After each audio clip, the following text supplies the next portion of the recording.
This is a few years later. They had lived in Texas for a couple of years. As you might have already surmised, Mark may have some certain talents. He may have the ability to see things or recognize things, or perhaps he just has a very heightened sense of intuition. But by this time, they have left Texas. Anna has gotten her wish. Chester has changed his job within the Dallas Cowboys. He's a talent scout at this point, and they no longer have to live in Texas. So they move back to Los Angeles, which is where she always wanted to live, to a little beach community called Santa Monica, where Mark continues to attend Catholic school. And he is starting at this point to have some real conflicts with his faith. This is chapter 7, entitled God. After the holidays and the bitter disappointment of the championship game against the Packers, Mark resumed 4th grade with his least favorite elementary school teacher.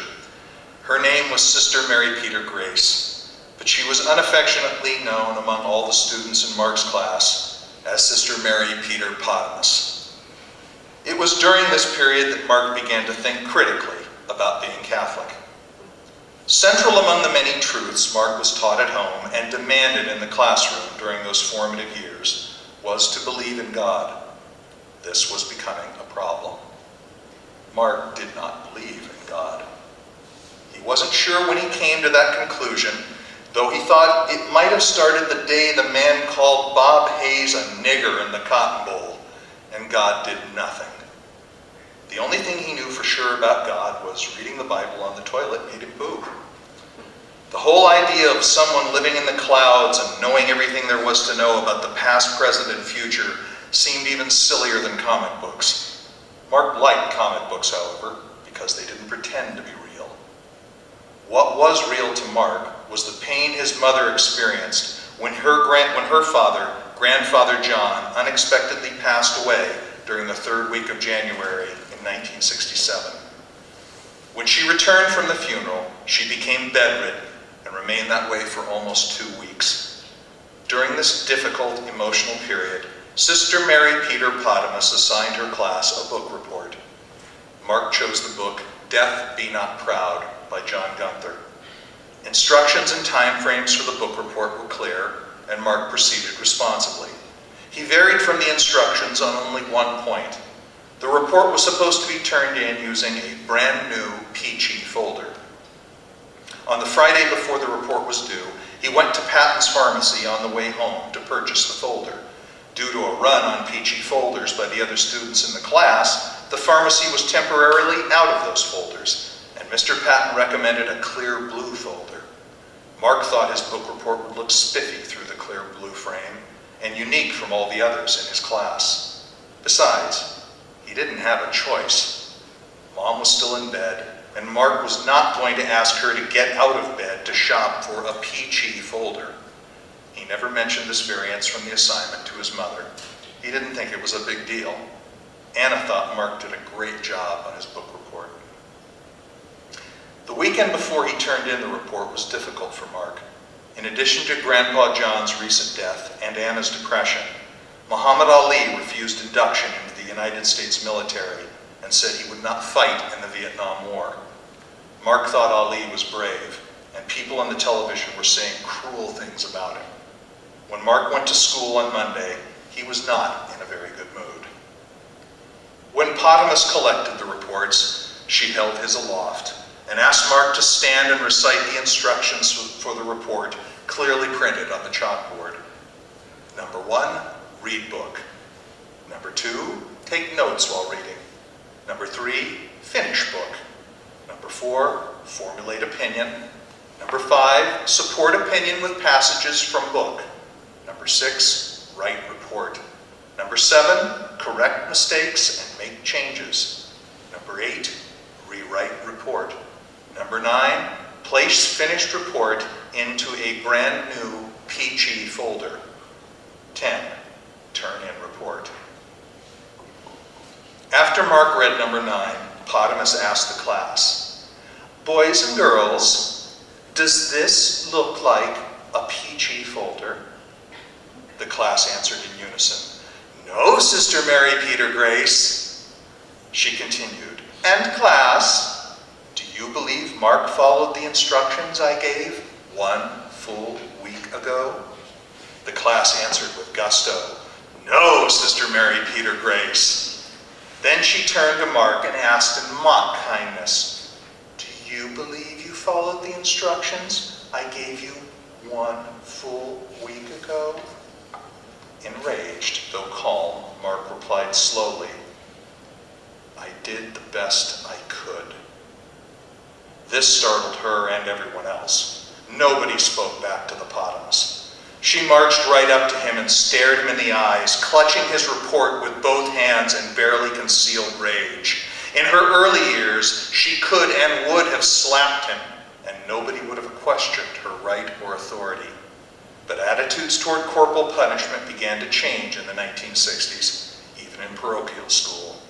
She oozed, "So then, even though the entire class thinks you did not follow the instructions, you still think you followed the instructions I gave you 1 full week ago." She was so evil. The room was spinning, and he needed to fart. But Mark held his ground and repeated, "I did the best I could."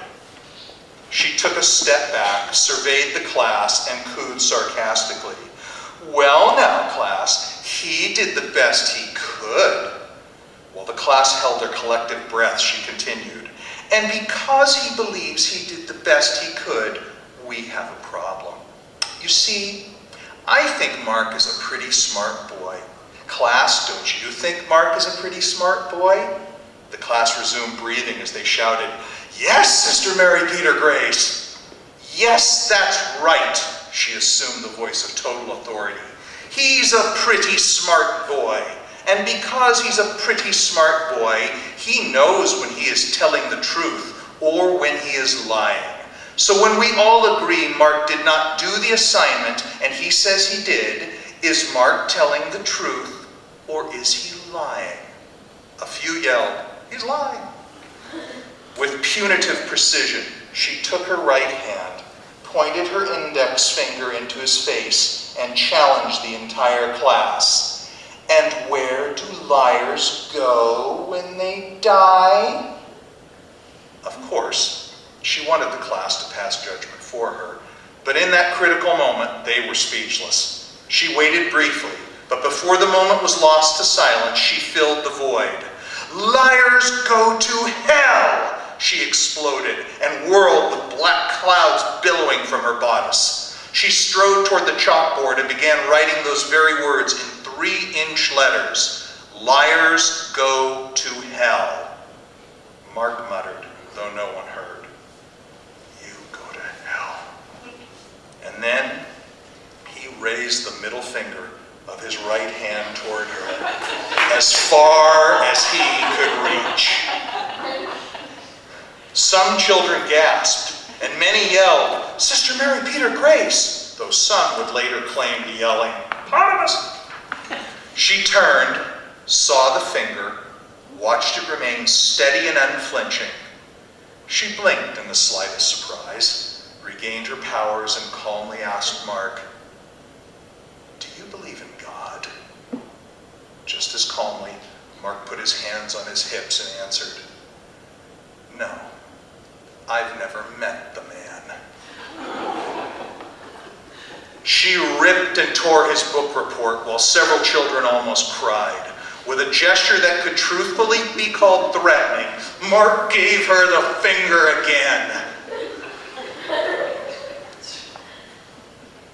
She sighed, calmly moved toward the door, opened it, and gestured for him to follow her.